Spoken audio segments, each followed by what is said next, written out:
Sarah Spain is well known in Chicago and sports fans across the nation as an analyst and personality on ESPN. She's one who knows the value of teamwork in the name of a great cause. That's very true. And 6 years ago, Sarah and her mentee Eliza Peters came together and started Hear the Cheers, an organization to help provide young athletes with hearing aids. So Sarah's joining us now, and I'm so excited to get into this. I think that hearing and hearing aids are a topic that no one really talks about. How did Hear the Cheers start? Well, actually, my coworker Julie Foudy, who you guys probably have heard of, maybe not you, it's a sports thing. She's a famous Olympic soccer player, and her daughter wanted to give away her old Barbies to kids who couldn't afford them, and it kind of inspired her to think about changing your community in a way that doesn't require millions of dollars. So she reached out to a bunch of coworkers and said, hey, you guys could partner with your daughters, find something in your community that can show them you can make a difference on a small level. I don't have any kids, so Eliza and I had been introduced by her father, who wanted her to come see the radio studio. She's really into being a sports broadcaster when she grows up. And so I reached out to her and I said, all right, you're gonna be my surrogate daughter, and what's our cause gonna be? And she was born with hearing issues, and so she said, I don't know if you know this, but it's not covered by insurance, and there's tons of kids like me that want to keep playing sports and can't afford hearing aids and hearing equipment. So we were like, all right, that's our cause, and now 6 years in, we're still doing it.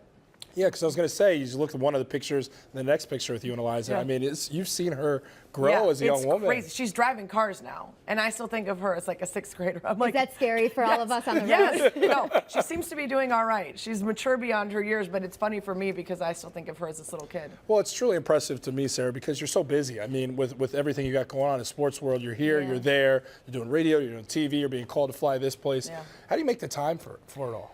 You know, it's been super important to me my entire life to really be grateful. I think some people are constantly looking for the next thing, and they never stop and are satisfied and grateful for what they have. And I grew up with great parents in a great neighborhood, and I'm surrounded by wonderful people.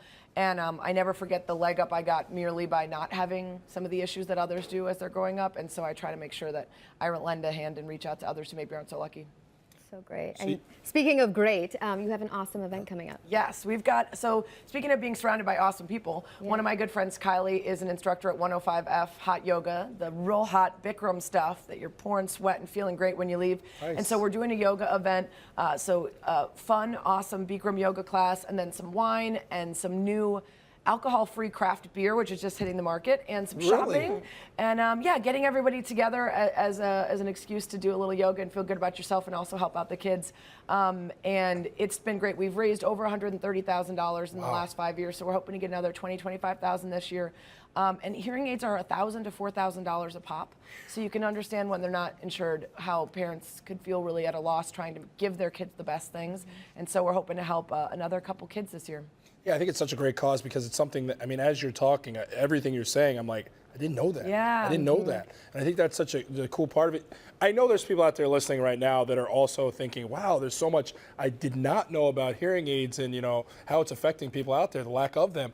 What can people do that are out there listening or watching right now? What can they do to help? Well, they can go to tinyurl.com/HTC18, Hear the Cheers 18, or if you Google Sarah Spain, Chicago Hearing Society, Hear the Cheers, any of those, it'll come up. And they could donate to the cause, and every $15 that they give is another raffle entry. And we're up to, I think, 26 prizes, and it's everything from Blackhawks and Cubs tickets to signed Chris Bryant and Kyle Schwarber gear, a whole basketball signed by the full Bulls team, spa stuff, salon stuff, yoga, Pilates. There's tons of prizes, and every 15 bucks is another entry to win. So you're helping kids, and maybe you get something good out of it too. Yeah. Eliza's not here right now because she's obviously going to high school today. Yes. But what's the greatest thing you've learned from her through all of this? Oh boy, that's a tough one. You know, I think as somebody who doesn't have kids, it's easy to sort of not spend a ton of time with teenagers. So it reminds me the hustle, right, and the hard work they're putting in, and also reminds me of myself at that age. And she's light years ahead. Her school has its own radio station, and she's doing TV hits and going to camps for it. So I love kind of seeing the next generation, especially of young women, who are like seeing people like me and saying something they could do. Because I didn't get into sports as a job until much later. There weren't enough women represented out there for me to think it was something I wanted to do. So that part of it, and then her family is just incredible. So seeing the way they've handled her hearing loss and then decided to help tons of other people has inspired me to want to keep making a change. Super quick, I can't let you go before you answer this one. We asked you it earlier. Loyola or Michigan? People out there want to know. Oh, Loyola for sure. You can't hate on Sister Jean. She's the clutch Jean. Hometown gal, come on. That's right. There you go. All right.